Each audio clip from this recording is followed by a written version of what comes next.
Hi everybody, good morning. Just a quick remark before starting. In parallel to this talk, in Cell 2, there will be the Jekyll's Applebaum second part of Sysadmins of the World Unite. There have been some problems with the schedule, so it is not going to be displayed probably. But in this room instead, we are going to have Hacking the Czech Parliament with SMS done by this art collective, Czech Art Collective, which in collaboration with some security experts hacked the government. Well, the stage is yours. Thank you. Thank you. Thank you. Is this thing on? Thank you. Can you hear me? Yeah, great. So we are really excited that we are here, and we're even more excited that you are here at 11:30. So welcome. We are Ztohoven, Juraj Bednar, Pavel Luptak, and Petr Žilka. Some of these names may be fake. And we want to blow your mind first by doing some explosion for the mind. So let's see if this works out. There's no sound. There is. Okay.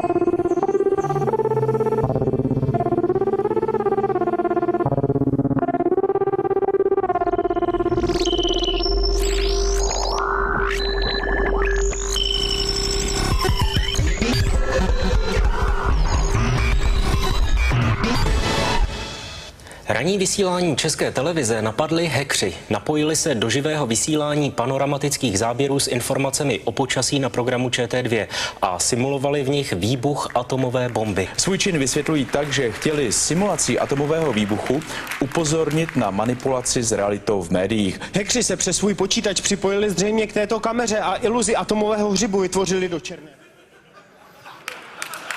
Okay. Thanks. So this is one of the older projects of Ztohoven. We try to figure out how people perceive reality that's presented by the media.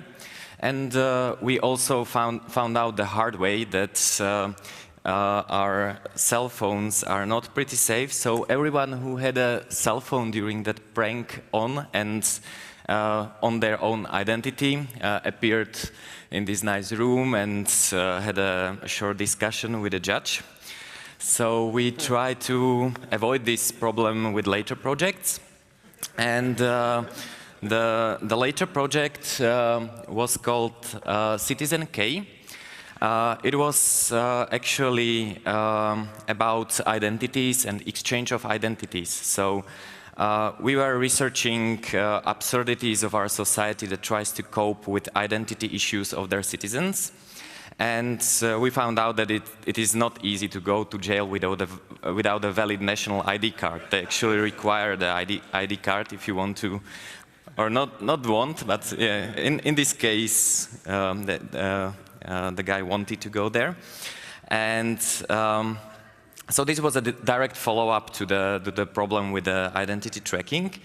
And what the group did is there were 12 guys. They took pictures with the same haircut and in black T-shirts. And they used computer morphing software to create identities or pictures with significant facial features of both of the photos.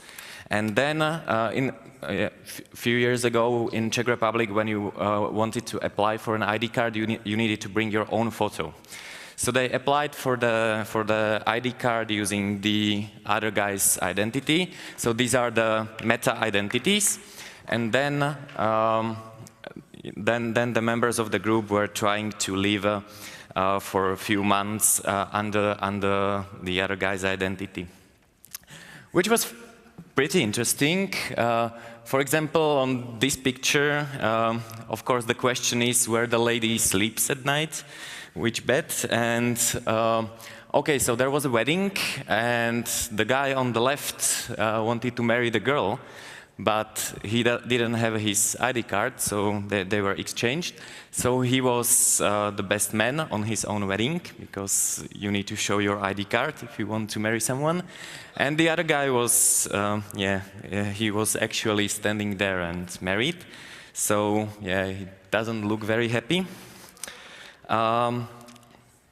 They also applied for gun permit, traveled to London. London is outside of the Schengen area, so you actually have to use your ID card. So this proves that the new exchange identity worked outside of the Schengen area. So it worked out, and the basic idea here is about exploring identities and how they relate to us, and there are some problems, of course. So it's about exploration, and also changing your identity means, or exchanging your identity with someone means that you need to bear a bigger responsibility for him, because the other guy could apply for loans in your name and so on.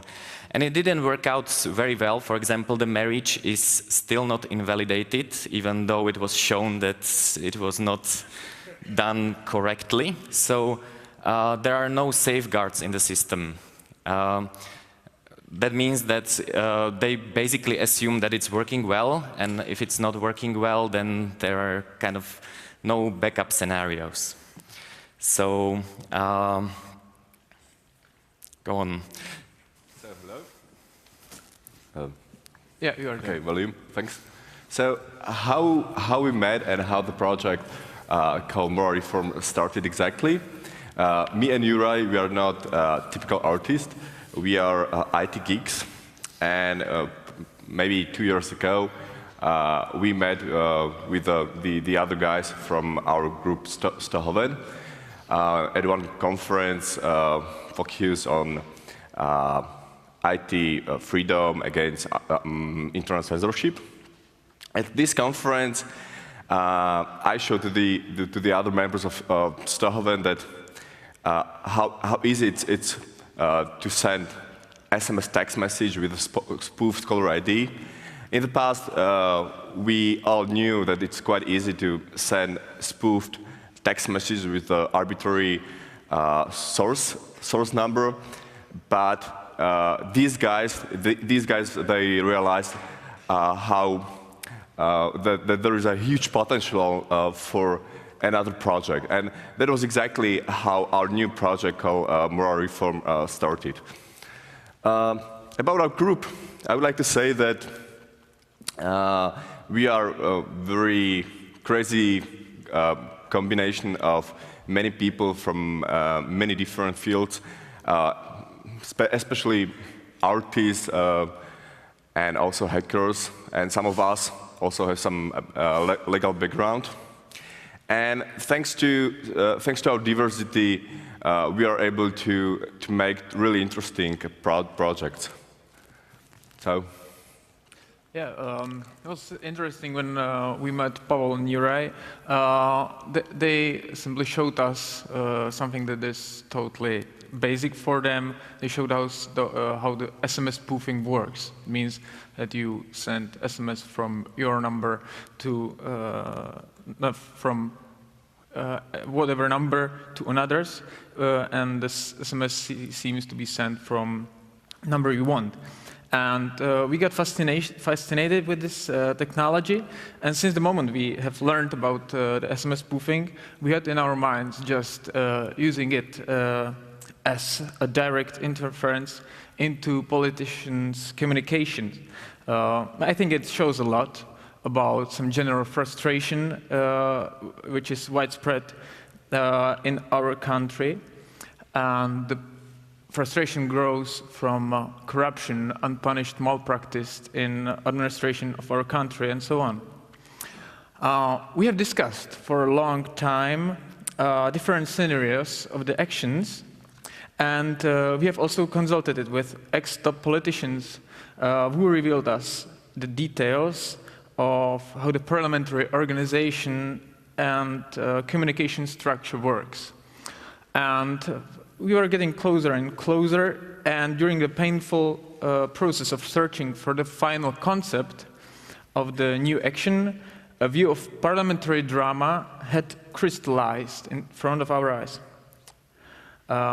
Combined, I may say, heterogeneous or disjunct words, moral reform has become the main thought of the action. In Czech Republic, where the term reform have been abused, and in many ways we put it in totally different contexts, and proposed reform, which cannot come from outside because our morality is absolutely intimate and individual. And we have decided to create an ambivalent image of an utopic, ideal political world by means of an absurd drama. Each SMS we send from one politician's number to another seemed like to be sent from all the members of parliament, government, and also the president's Václav Klaus number to another's, and it created a new reality of communication, and each SMS represented a line, one of the lines of the drama. A great opportunity to do the action was provided to us by preparing of live broadcast of defending parliamentary speech of one MP who was accused of corruption. And during the 2 hours of broadcast, we have sent 585 SMS or messages containing the moral reform. Now we would like to show you a short video where you can see a record from the first moment where the broadcast where we have realized that we are in real direct communication and interaction with the parliament. Leave it continue. Yeah, so this is the Czech parliament, and this is the speech of some politician. Yeah, here on the right you can see Karolina Pík, who is vice prime minister, or who was vice prime minister, and on the left sleeping minister of foreign affairs Karel Schwarzenberg, who is already sending a message to Karolina Pík. Dne 14. května roku 2012 ve 20 hodin 30 minut. Téhož dne v noci převzala předsedkyně poslanecké sněmovny oznámení krajského státního zastupitelství v Ústí nad Labem o zadržení poslance a žádost o udělení souhlasu k jeho odevzdání soudu. Příloha tohoto dokumentu obsahovala část spisového materiálu policejního orgánu. This is normal boring politician talking, so we didn't subtitle it. 15. května letošního roku vyslovila předsedkyně poslanecké sněmovny podle článku 27 odstavec 5. And here is the message that Karel sent to Karolina during the short moment, as you can see. Observing the current political situation, I realized that I cannot continue this way anymore. We have to do something significant, something that will fundamentally change our society.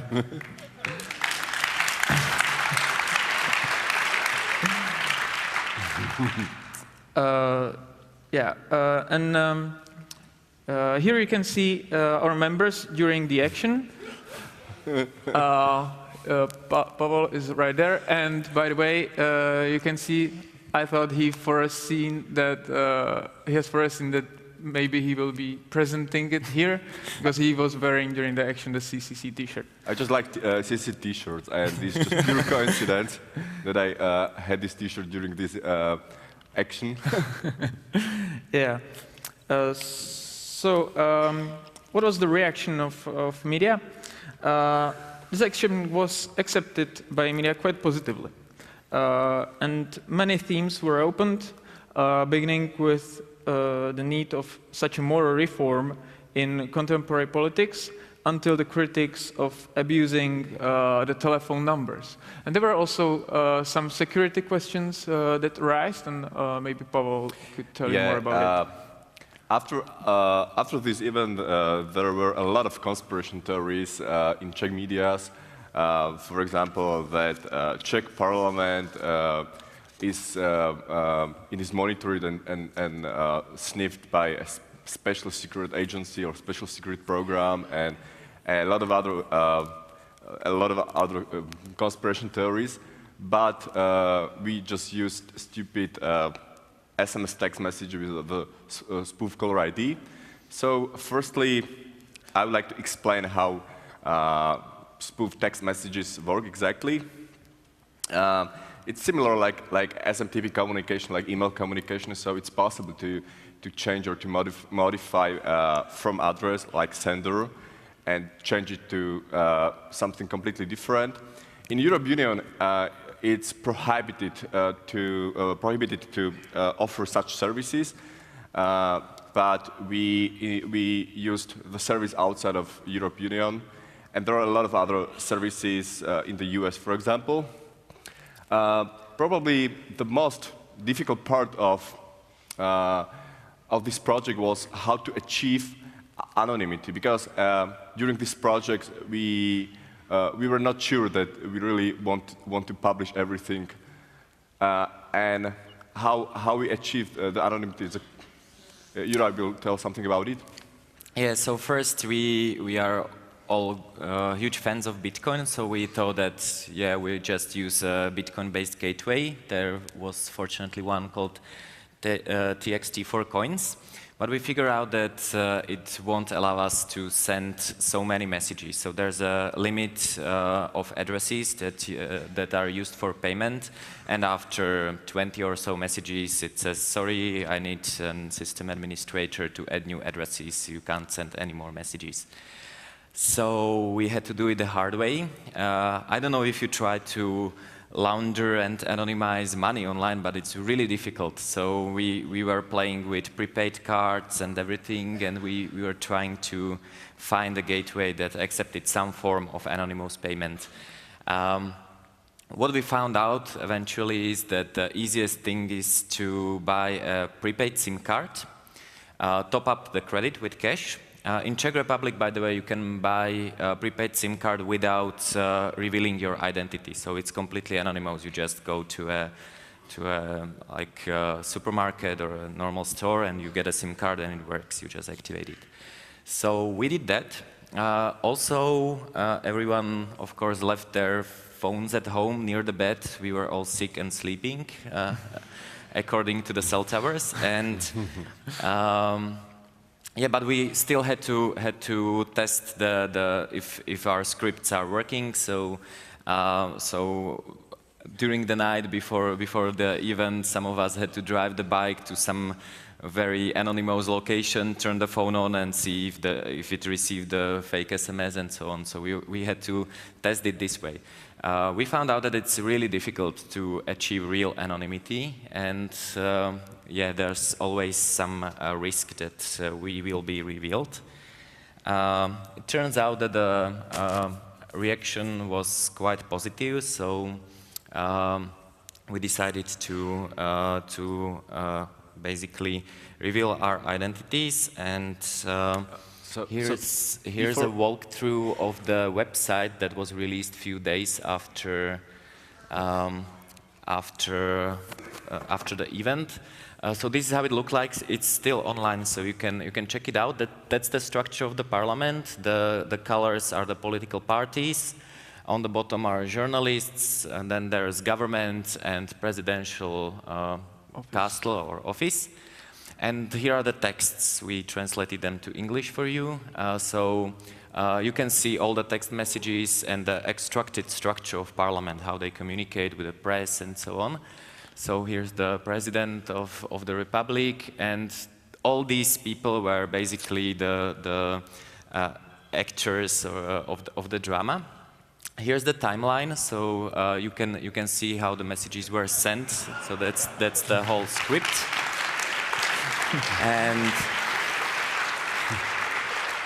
And I really like the last text that came from the president's office to journalists, calling an urgent meeting of heads of all parliamentary parties on acceptation of moral reform, and it will be held after today's MPs meeting. And yeah, he basically invited all of them to the castle.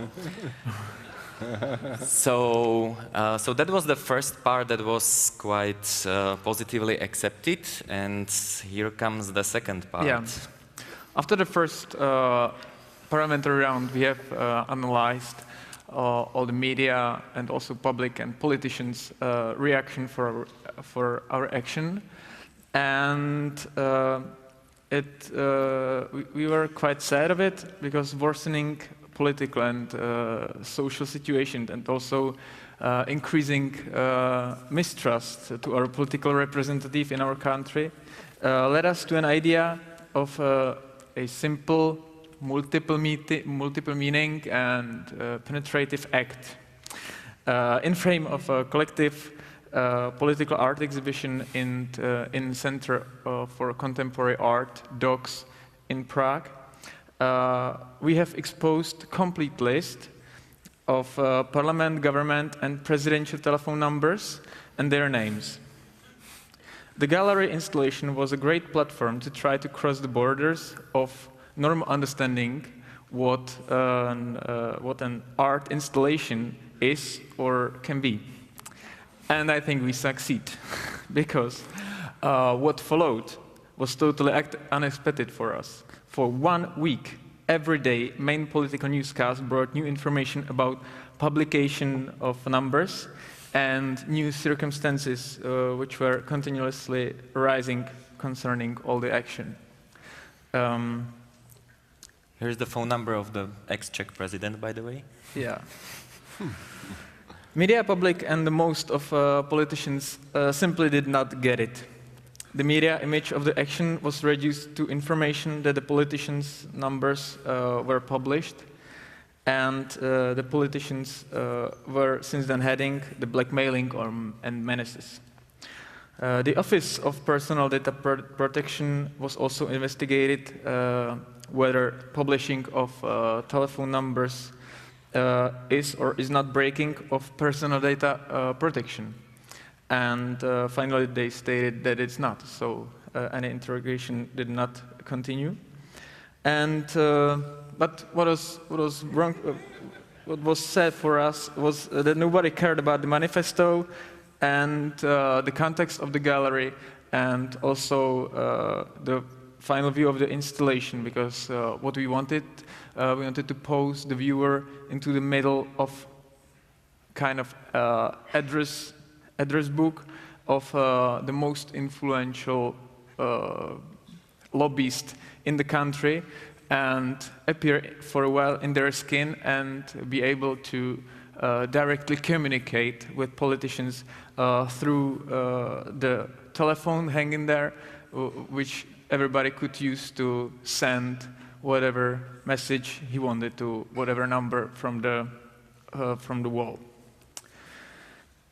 But all the media created their own stories, and yeah, and finally one of the reporters called us cowards that we publish others' numbers and hide our own. Immediately we have published our numbers on our website, and here you can see our numbers now, which we are using. Feel free to text us. Yeah, and we would like to thank you. This is final of this lecture, and now we would be happy to hear any questions from you. Thanks. Thanks.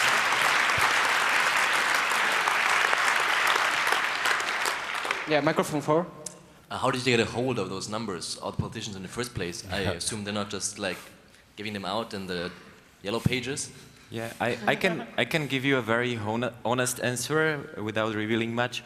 I don't know, and we decided not to reveal. So I'm sorry, but it's possible to get them. What we can say, and it was interesting that lots of the numbers, of course not all of them, but lots of the numbers we were able just to Google, because lots of the MPs are some representatives of several firms or companies, and in connection with their own business, they sometimes publish their own numbers. And there are also politicians, few of them, who publish their numbers without any problems, but it's rare.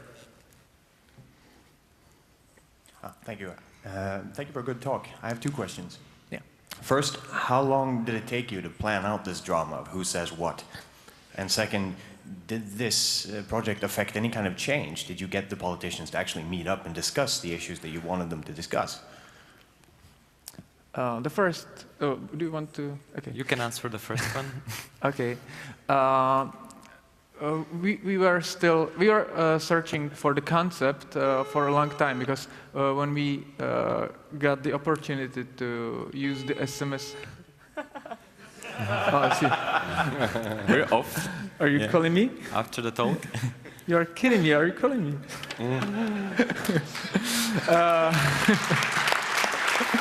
I got your number. I will. No, you will see. Okay. Since the moment we revealed the possibility to use numbers and to use the SMS spoofing in like wide action in one time, one place, we were fascinated with that, and we also were thinking about how to use it. And one of possibilities was that we wanted to influence getting some acceptation of some new laws and so on. But finally, it crystallized after a long time into the moral reform concept.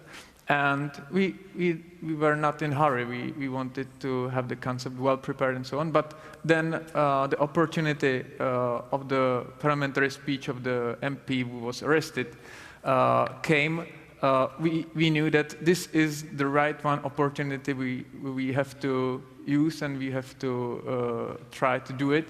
So then we had like limited time of one month, when we had to really work hard on all the techniques, background and so on, and also the text messages and things like that. So it was like 1 month of very intensive work and about 1 year of thinking about it and searching for the contact. Yeah. Also, what is very important to say is that it was not an ordinary hearing, so there were a lot of people who were actually watching the live stream. So people don't usually watch broadcasts from the parliament, but this one was special, so we tried to use that. And you asked if we achieved what we wanted to achieve.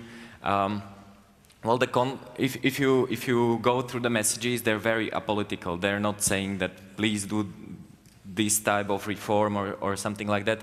So it's basically just saying be better and some kind of naive things, and I don't think that the politicians got better. And what's also very, very interesting is that they never wanted to discuss the content. So when the politicians were talking to the media, they basically said that yeah, we received some fake text message from this colleague or that colleague, but they never or very rarely said what the content was. How it's possible that the operators allow and don't have secure gates, that it's possible to send SMS spoofing and so on. And these issues were the main one, but the content was not. So unfortunately, the content of these text messages was probably the most important, but politicians completely ignore it, unfortunately. So. And we, as Juraj said, we tried to send text messages, very positive text messages. And there was also a reason that it's quite complicated or difficult to sue us when we just send very positive messages to all people. I would really want to see a politician who would sue someone over saying, oh, let's be better and work for the people or stuff like that. So it was very naive and positive. Because we were thinking also about sending something completely different, maybe not so positive text messages. Destructive, yeah. Influencing some voting or something. Because this is how the politicians communicate. So there's like head of political parties or clubs of the political parties in the parliament, and they communicate how they coordinate how to vote and so on. So that was one option, but we really wanted to stay on the positive side, basically. Number four. I get back to the project of the mixed ID card identities. What I see on this project that now when you are applying for ID card, they photograph you at that point. So basically, what I see as outcome of your maybe they would do it anyway, but it could be seen that from your project they just improved their processes. So, and do you think it is a good thing or not? This, maybe if you didn't reveal that you are using these mixed identities, it would be like nice project, and the authorities would not improve their processes, which I don't think that it is a good thing. I also don't think that it's a good thing to improve the processes of identification and this paperwork and state bureaucracy. But actually, there's a common format for national ID cards in the EU, especially in the Schengen area. So they were actually working on deploying these new things. So it's basically just grasping an opportunity to try it out. They would do it anyway, for sure. Actually, we too are not citizens of Czech Republic, so we had the funny, nice new European ID card anyway. Yeah. So back to your questions.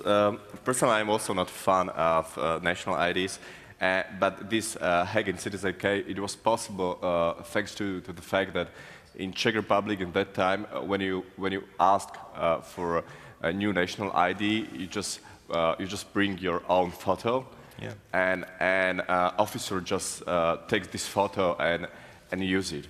But it's not possible anymore in Czech Republic and also in Slovakia, because now we use official European national ID format. So the photo is taken at the place when you ask for this national ID.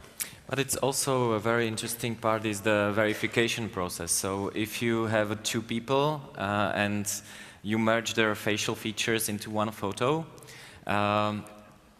you mean like is an ordinary, I don't know, officer at the police station or at the social security office or anywhere, how they are supposed to know that, okay, maybe I just gained some weight or I'm a little bit thinner or something like that. It's really not a good identification of a person. And also, I like to think about it in this way that very often when you communicate with the state bureaucracy and a system, they actually don't see you. So you're basically a body that's bringing the primary key to their database, and the link of the body and the primary key is very weak. So yeah, it's raised more questions than answers, I believe. 3. Nice project, but isn't the effort gone to spoofing SMS IDs a bit wasted? I mean, surely politicians in opposing parties don't have each other's mobile numbers, and certainly journalists are possibly unlikely to have the president's number, so it would just look like a random text from a stranger. I think your assumptions are very wrong.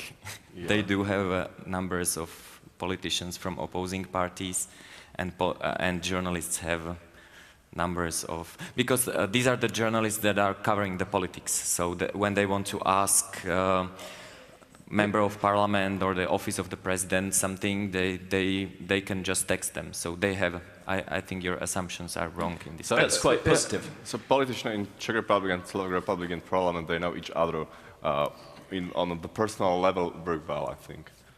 Yeah. Thank you. Thank you for questions. And there's just an interesting point. There came a message, I received a message from a number ending with 666. And there's a great talk. Thanks a lot, and we thank you too for this. Thank you very much.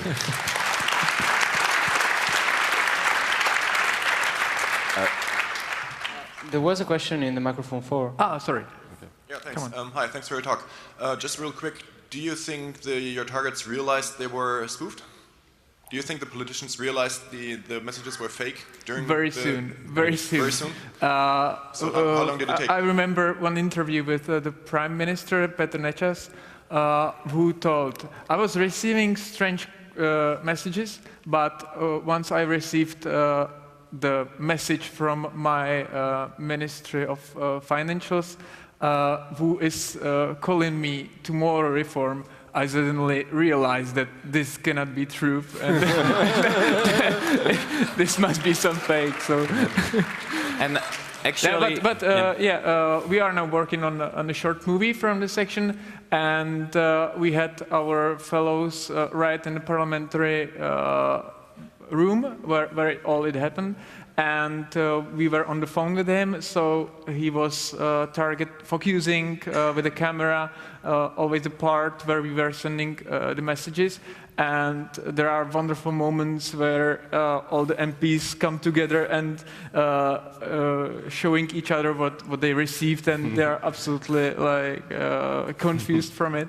Yeah. So yeah, you will see in the future. You can follow us on our websites, or on Facebook, and you will get the news. Yeah, so unfortunately, politicians do not receive positive text messages so often.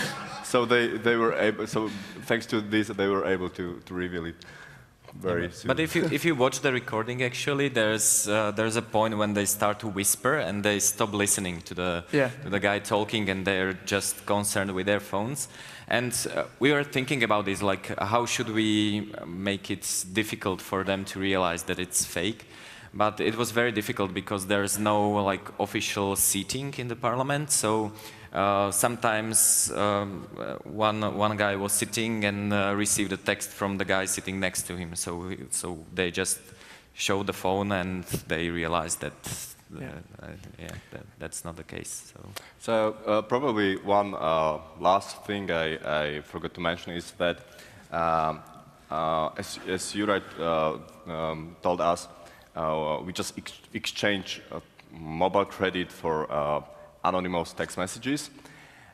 In these days, it's also possible to order any services from the internet using prepaid anonymous cards. For example, if you go to Austria, in Austria there is a special prepaid MasterCard anonymous card called Cash for Web, and when you top up this, so you are able to buy this card with the credit 150 €50, and you can use it completely anonymously when you want to pay for any online services. Yeah, but we prefer Bitcoin-based solutions, of course. Yeah, we prefer Bitcoin. Oh, by the way, if you have some Bitcoins that you don't like or like us, you can donate Bitcoins to us on Ztohoven for other cool projects. Yeah, we wanted to encourage our fans and followers to care about Bitcoins, to get an interest with it and try how it works and so on, because in Czech Republic it is not very well articulated, and the media already starting to pay attention to these issues. Already the rest of the world is living with this for over than 2 years. Then in Czech Republic it's a new theme, so we wanted to encourage our fans. But the only Bitcoin talk on CCC was from a Czech guy. That's true. Okay, thank you very much. It was a big pleasure for us. Thank you. Oh, this was great. Thank you. Thanks so much.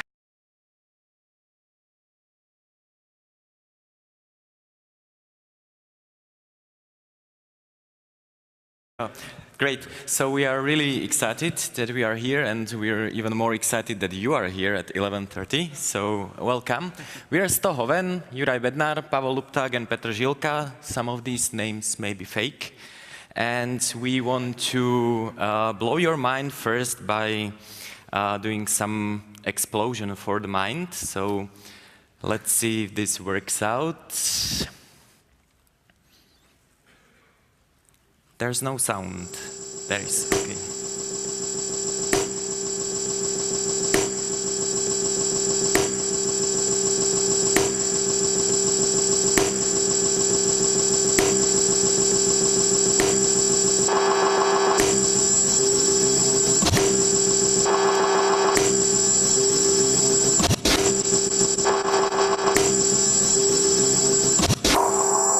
One of the older projects of Ztohoven, we try to figure out how people perceive reality that's presented by the media.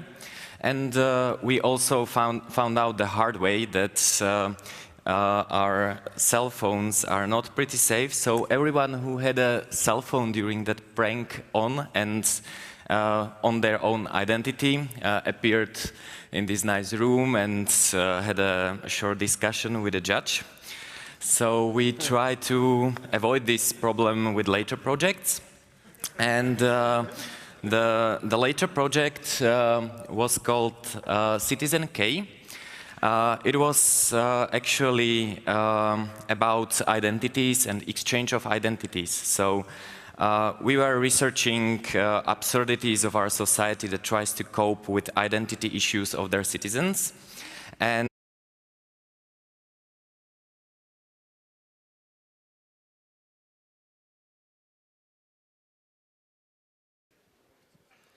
hi everybody, good morning. Just a quick remark before starting. In parallel to this talk in Salle 2, there will be the Jekyll's Applebaum second part of Sysadmins of the World Unite. There have been some problems with the schedule, so it is not going to be displayed probably. But in this room instead, we are going to have Hacking the Czech Parliament with SMS done by this art collective. Czech Art Collective, which in collaboration with some security experts hacked the government. Well, the stage is yours. Thank you. Thank you. Thank you. Is this thing on? Thank you. Whoa. Can you hear me? Yeah, and we found out that it is not easy to go to jail without a valid national ID card. They actually require the ID card if you want to. Or not want, but in this case, the guy wanted to go there. And so this was a direct follow-up to the problem with the identity tracking. And what the group did is there were 12 guys. They took pictures with the same haircut and in black T-shirts. And they used computer morphing software to create identities or pictures with significant facial features of both of the photos. And then a few years ago in Czech Republic, when you wanted to apply for an ID card, you needed to bring your own photo. So they applied for the ID card.